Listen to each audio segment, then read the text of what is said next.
Hey guys, this is TV Talk with Natasha and Kim. We're already on episode 3, and we will be reviewing for you episode 2 of season 3 of Grimm.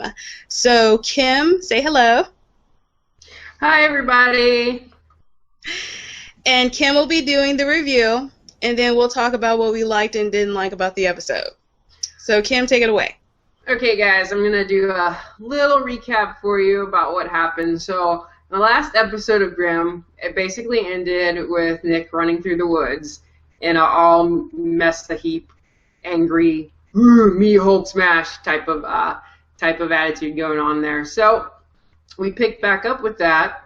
Monroe is running through the forest with Hank, trying to sniff Nick out as he is running, chasing after whomever comes into his path, and he ends up seeing this house with this family that are going home, and he just bum rushes and starts running towards the house, and of course they're all freaked out. They run inside. Nick breaks down the door and he's going after people, and then Hank and Monroe bust through to try to save the day, get Nick mad at him, so he runs and chases them out and gets them into this little barn that they have. Meanwhile, Juliet, Rosalie, and Captain Bernard are at the bar where we last saw Nick and the havoc he created. And they're constantly in contact with Hank, and so they find out where Hank is, and they go over there, and they have a fight with Nick, put him in the car, take him back to Rosalie's after giving him a shot of that antidote to help him with that rage that the Mr. Voodoo Puppy Fish Man sprayed in his face. That's basically the end of that. They chained him up. He gets better. He wakes up. He doesn't remember anything because that's how that works. They basically tell him, hey, you went crazy and you broke a lot of things and hit people in the face. And he was really upset about that. Being the cop that he is, he was upset about that. Totally understandable. While this is going on, they kind of switch back and forth between that and Adeline. You find Adeline again doing the grossest stuff possible they can think of to get her powers back. And I feel sorry for Adeline. She's doing some really gross stuff.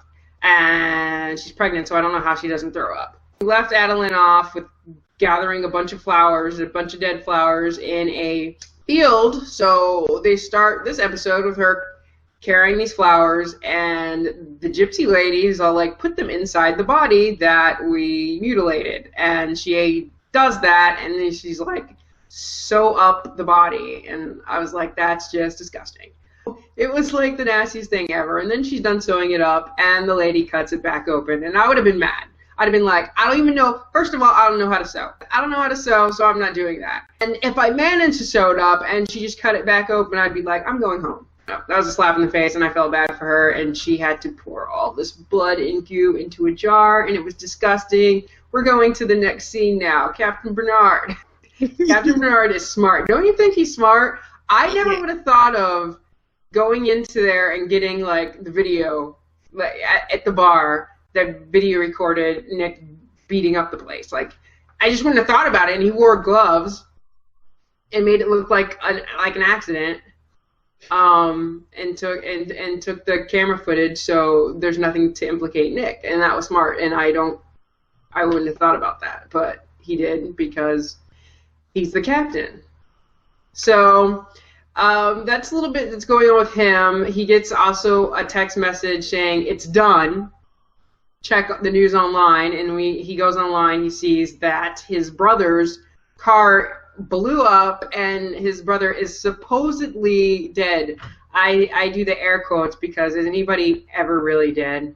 So we will find out more about that at a later date, I suppose. And Nick has got some weird stuff going on with him. He's like better now, but he's starting to turn. There's this one part where he's like sleeping, and Juliet's like next to him sleeping, and he's blue. And I'm like, how do you not know the man is blue? I don't understand. He's like blue, and he's not moving, and he's cold. And she's like, Nick, wake up, slap. Nick, wake up, slap. I'm like, he's blue. Call 911. And then he just wakes up, and his color's back, and he's like, what's going on? Blah, blah, blah. Like, nothing happened. And I would have been like, dude, you're blue. I'm driving you to the hospital right now because you were blue and you weren't moving and you were cold. He started to do it again later on when we find out that one of the people that he got into a bar fight with actually died. And so now it's a murder investigation. Cops saw Bernard there. They saw Juliet. They saw Rosalie. So they all have to interview him, and they're all lying for Nick. And he doesn't know about that. And then when he finds out, he gets a little upset. And when the cops come over to interview Juliet, he's like listening to him, but he gets upset, and he slowly starts to turn that blue color. And so I think we're going to find out more about that later. They didn't explain that either. So, I mean, it's a lot of good stuff coming up that we're going to find out about. Also, at the very end, Bernard gets a phone call, and he's like, "Mother?" And I'm like, "What? You have a mother?" And she's like, "Did you hear your half-brother, blew up?" And he's all like, "Yes." And she's like, "Thank you for that." And you're like, "What? What's going on with that?" So a lot of good stuff coming up. That's basically what happened. I mean, that was the gist of it. Now we can talk a little bit more in detail about our favorite parts and whatnot. But did I leave anything out of the summary, Natasha? What do you think? That was pretty much what happened in the episode. Adeline still has not got her powers, which I'm sorry, that's too long. And so what I liked about the episode was, my favorite line pretty much was Hank, when Renard and Monroe Volgood, he was like, "I wish I could do that," because he was just still Hank. Like, he couldn't turn to anything and be all superpowered so he can come up against Nick. And I was hoping for Renard and Nick showdown from the get-go, but Renard got his butt kicked. In fact, Monroe got his butt kicked. Hank got his butt kicked. I was concerned that Hank was going to have his leg broke again by Nick, and then he would have been all ticked, talking about, I just healed my leg and you broke it again. You broke my other leg. Yeah, I can totally see or you broke my other leg. What? Yep, that statement from Hank was like a big understatement. Everybody wishes they could do that. It's pretty darn cool. It's just hilarious. And I loved that Captain Renard was on the job as far as covering for Nick, especially with the security camera. And I find it very mysterious that he actually still kept that footage, even though after he showed Nick. So what is he going to use that for? Is he going to have that as his ace? Like, he was all helpful. He powwowed with everyone else to get like a story, and and it was just like, of course a cop is going to know how to cover it up because he works evidence, and that's why he's captain. I don't trust him. I don't trust the fact that his brother is supposedly dead. You definitely need to use air quotes, because that is definitely too soon for someone to be like, "Oh, really?" I think he's going to pop up, and I think it's going to be in a very dramatic way, and I think Renard's going to be like, "What? I thought you were dead. I thought the job was done." "No, it wasn't, boo. No, it wasn't." It was too easy. It was just too easy. And Nick definitely has a side effect, and I'm really hoping that they explore that a little bit more. How is that really going to affect his ability to even be a cop? Because if he freezes or goes, dead at the wrong moment, that could be his life. Especially with him fighting, different Wesson. Like, what is that going to be about? So I'm definitely looking forward to them exploring that. Yeah, it was definitely it was interesting because, I mean, he was sleeping, but when he was standing up and he was listening to them and he was holding the cup, it's like he started to turn that color, but he was awake, so I don't know if he's actually going dead or what's happening there. It's so interesting. But his heart rate was starting to slow down. And yeah, that's right. She didn't say it was really, really slow. Yeah. I did like the fact that Renard kind of explained to Nick, well, I know that you maybe want to do the right thing and confess, but it's bigger than you. Like, my brother kidnapped you because you're Grimm. Like, unfortunately, the guy died, but at the same time, a lot worse has happened. And in fact, Hank also made good points in the fact that you fought all of your friends, and you also hit Juliet. Oh, and she got a bruise to prove it. She did. So, I mean, there's just a lot of stuff that Nick really needed to think about.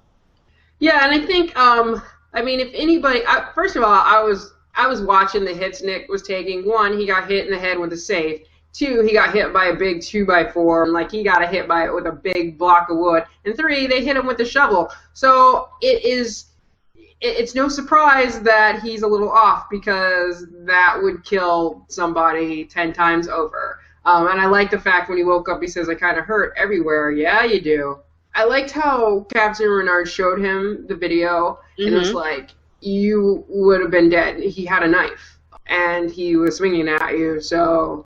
You know, and I know that doesn't make Nick feel any better, because he's just, I mean, he's got that whole good heart thing, I'm a cop, and then I'm sure the Grimm intensifies it, so it's... But at the same time, you have to think, well, that would actually be a good defense. Because, yeah, he tore up the place, but the guy was coming at him with a knife. I mean, he didn't have to attack him at all. And so he had a knife, and then Nick pretty much defended himself. I think it's interesting how they show him. It looks like he's trying to remember, because he had flashes when he saw the two cops of, like, the bar. So I wonder if all that's going to come flooding back to him or whatnot. So that's kind of interesting, too. They did a little bit of, like, drops of, like, this is more to come, this is more to come, this is more to come. So I really like that. They left the brother's death kind of unopened. And we see that he called somebody on a train, and we don't really know who that is. I think that's the person that actually did the job. That might be his half-brother. Like, who knows? I'm also looking forward to seeing how Mama is going to come into play, because I would like to meet Mama Renard. I would like to see what kind... I think she is a Hexen Beast, so we get some more Hexen Beast action in the mix. And it's weird, because I think that's the first time Captain Renard Volga'd in front of everybody, because they didn't really know what kind of Wesson he was. Did he ever Volga, though, in front of them? In front of Nick, yeah. Remember, they had that big fight. Oh, okay. Okay. When he found out about Juliet. So... Okay, yeah. So, I mean, I don't think Hank, though, saw him Volga, did he? No, I don't think so either. No. Nor Monroe, although Nick probably told him what kind of a Wesson he was. So I thought that was interesting. Is the father still alive? His father. Did they ever mention his father? I don't think they've mentioned Daddy. That'll be interesting, too. I'm sure they'll bring it up at some point. Well, it seemed to me that Dad was alive. This is Captain Renard's dad, right? The king, right, so to speak. Because I think they would eventually even remotely try and contend to be like the successor of the royal family. But yeah, I think he is alive. You know what I don't understand is, one, why does nobody ever ask Captain Renard what happens to his face? He walks in and he's got all these cuts on his face and nobody says anything. And two, everybody's saying, okay, the person we're looking for is Thomas Shrek, but Captain Renard is the one that told the people in the house that the criminal was Thomas Shrek, and nobody's questioning where that name came from. It's a little bit of a hole. That's a good point. But also, the passport Nick had his picture on it that said Thomas Shrek. So where did the passport go? Did that get burned up in the plane? That's exactly, that's my other question, where's the passport? And I wonder if something's going to happen where they're going to find that passport, and they're going to be like, ooh. Ooh. Yeah, so I don't know. That would be interesting, too. So, yeah, definitely another good episode by Grimm. Tell us, what did you think? Did you enjoy the episode as much as we did? Are you really looking forward to what we're looking forward to? Definitely comment below. Let us know. And, we'll hit back at you next week with another review recap of Grimm. It'll be episode 3. Tweet us if you guys have any comments. You can tweet me at NMA23. And you can follow me at WillCat12, and you can definitely follow us on The Nerd Element. See episode 2. What? Bye. Bye.